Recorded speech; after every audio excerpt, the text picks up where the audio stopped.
Hi, this is Kitten, the kitten in the goat in Kendal.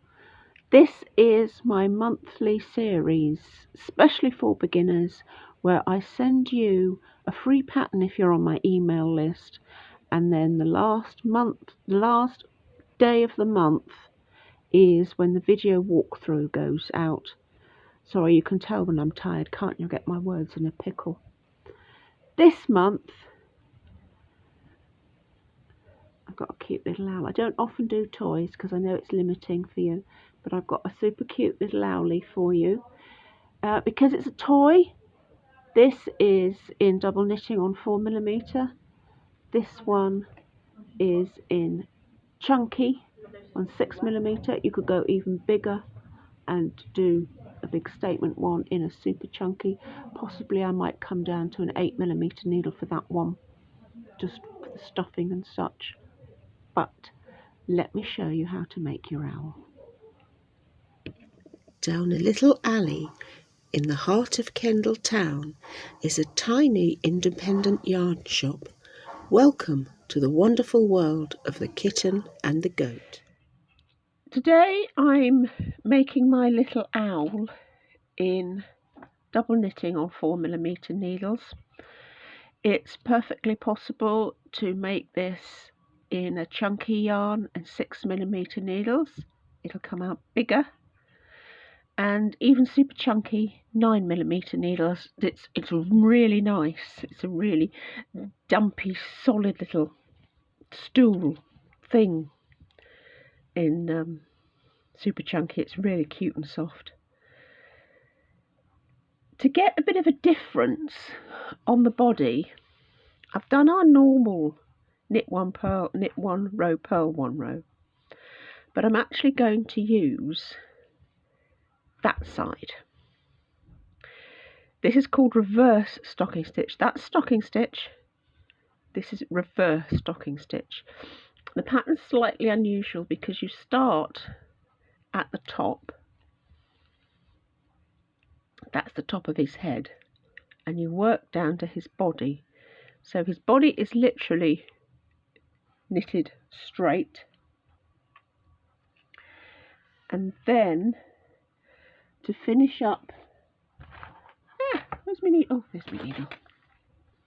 To finish the shaping, we need to drastically curve it under so he's got a little bottom to sit on. So we are going to knit two together, knit one,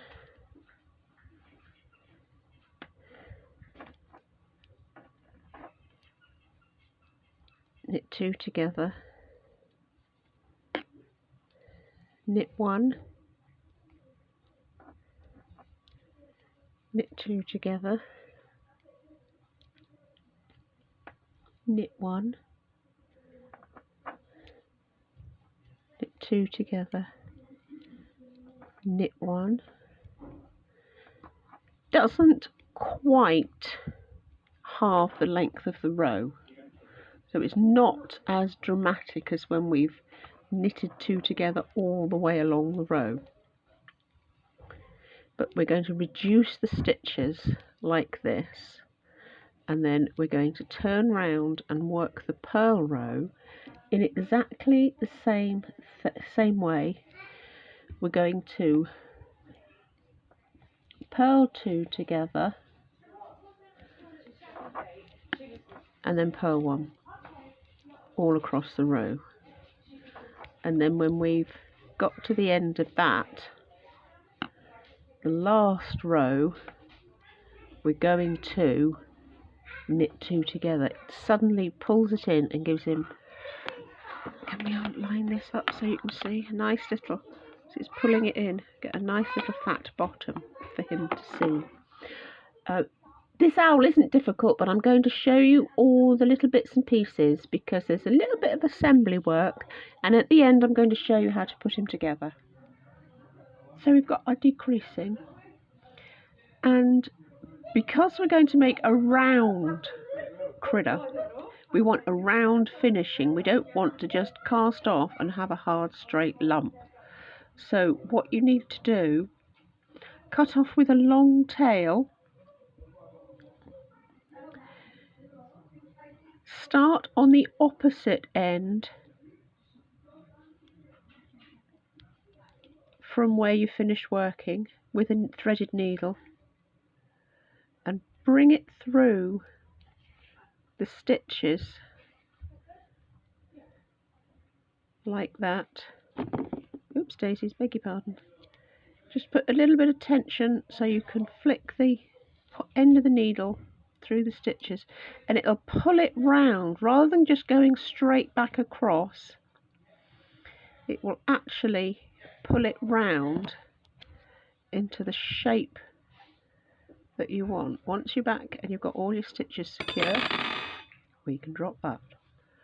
Now as I pull it, you can see how it goes. See how that goes around like that? Nice, really tight, and then we just want a couple of little locking stitches to hold it there, and then use this tail to sew up down for his head. Now that's the way I'm going to do him. If you don't like it, you don't have to. You can have a flat owl if you like. I like the look of that side, and I think that could be his feathers. So you want to catch a little bit from that side. Keep the edges of the seams flat against your finger. You will find a whole video on sewing up on my list. I'll try and remember to put that link at the bottom for you. Okay, at the moment, just sew up to where his ears are going to be. Okay, let's look at the other parts of the bird. What's really, really fun about this pattern is that we can do his wings and his headpiece in whatever colour we fancy. In the kit, I'm going to be using this soft oyster grey oatmeal-y colour with a nice gentle green. But you could use pink for a boy, blue for a girl, really loud colours, really soft colours, absolutely anything you like. And because the headpiece and the wings take so little, you could just use just about anything, mix and match. The headpiece is very simple because you've got a flat piece on the top of his head. The headpiece is also worked upside down. If you leave that a bit long, you'll have something to sew it on with. You just knit the rows and then you need to make a sudden point. So we're going to knit two together to suddenly decrease it, and we're going to keep doing that to nothing. We're going to I put a little tassel on the end of these, but you could hang a bead, that would be fun. You could make something more ornate. You could make a felt one and embroider it like the, I don't know what the Indian elephants' headpieces are called, sorry, but they do, don't they? They have these fancy things. You could make, yep, why not? Pretty embroidered owl. See, and then we're going to decrease again. It's not very much. Yep. I'm going to pull those three together.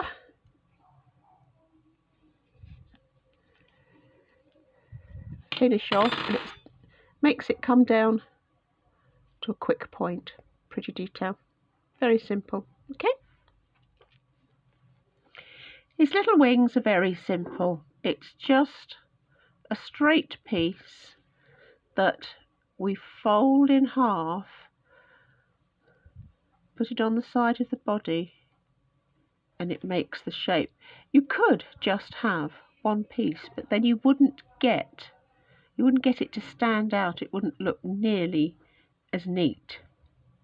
So we've got our various bits and pieces. Let's put them together. So we're starting to put the details on our little owl. The wings fold in half and are sewn to the side. It's easier if you fold it in half and sew along, because you've got two tails. Sew along together and then sew the whole thing to his body. And so I've just sewn his eyes through and knotted at the back. It's much easier to do when before he's stuffed. I wouldn't recommend that you put buttons on if you're doing it for little people. A little bit of felt or something. Leave your tails to sew up here. We're going to stuff him, and then we're going to put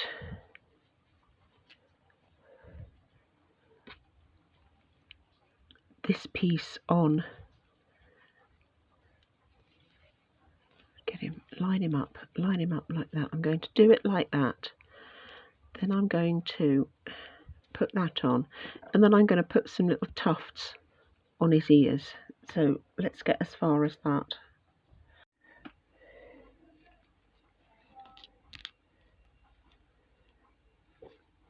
I'm going to show you how to make his little tufts. All I've done is take double strand of yarn through. I'm going to tie a double knot really tightly, like that. We're going to trim it off a bit, and then we're going to take our needle and we're going to work on this so that we untwist it all and we get these little tufts. Again, I wouldn't recommend this if you're doing it for the very tinies that are going to put it in their mouths and suck on it, because you know, once it's untwisted it gets soft. But just do as much as you like. You can make his little tufts as big as you like. You can make them in whatever colour you like. So you keep working on it and you come up with these lovely tufts. Here's the one I've just done. Didn't get his eyes very straight, did I? I thought I got his eyes straight. I didn't get his eyes very straight on. Here's him knitted in chunky. Is it chunky or is it super chunky? No, it's chunky. 2 strands of double knitting together is your chunky. Yeah, I can just about see the 2 strands there. So you could do exactly the same in super chunky and he would come out a head bigger again. So that's your little owl pattern. His eyes are on straight. Look at him instead. I hope you enjoyed that, and we'll see you next month. This little video is brought to you as part of our virtual knitting circle. If you join our email list, every month you will get a free knitting pattern pop through your email box. And that's it. You don't have to do any further action. You get a free pattern. I also upload on YouTube a little walkthrough of the pattern, various little tweaks, twiddles and things you might need to know to make it easier for you. And a fortnight later you get a technique video, usually builds on what we've just made, or it might be I discuss a design feature or something like that, just to build your knowledge bank and help you. If you want to go on and buy the kit, that's fantastic. It's all on the website. We have a website. If you want to buy yarns and wools from us, we'd be exceedingly grateful. We are a tiny little independent knitting shop doing the best to help you knit. See you soon.